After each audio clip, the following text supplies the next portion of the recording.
It is Bullying Awareness and Prevention Week in Ontario. The goal to help generate the discussion around and surrounding why it happens and how to stop it.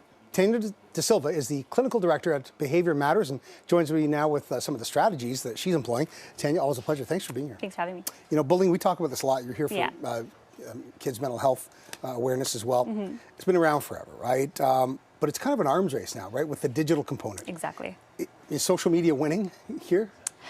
I don't know if it's winning. I think it's helping kids win in a sense because now we can't ignore it the same way. Before it was you're being sensitive, you misinterpreted it, maybe it didn't happen that way. But now with people recording it or those messages being there for teachers and families to reread, we can't really ignore it the same way.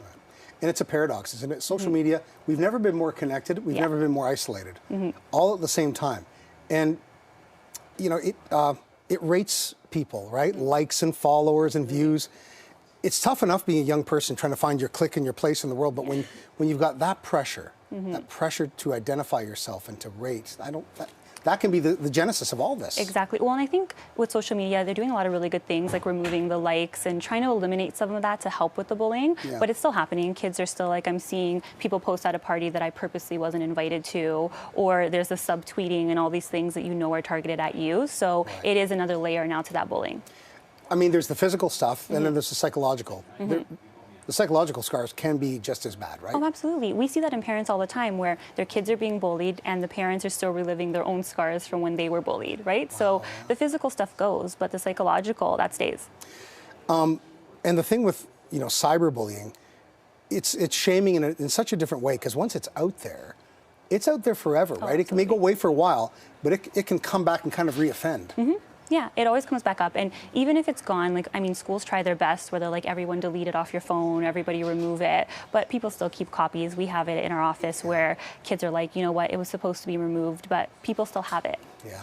So what are some of the first signs, the red flags for everyone, parents, teachers, any caregiver really, to look out for? Yeah, well, I think the physical stuff, I mean, if they look like they've been beat up or if their clothes are ruined or if their stuff's missing or broken, that's a really obvious one. But the harder ones are if your kid's starting to say that they don't want to go to school, their self-esteem's starting to drop, they're starting to become more anxious, the isolation, the change in sleep and grades. So all of that stuff, it can mean a lot of different things, but if it's happening, it might be bullying.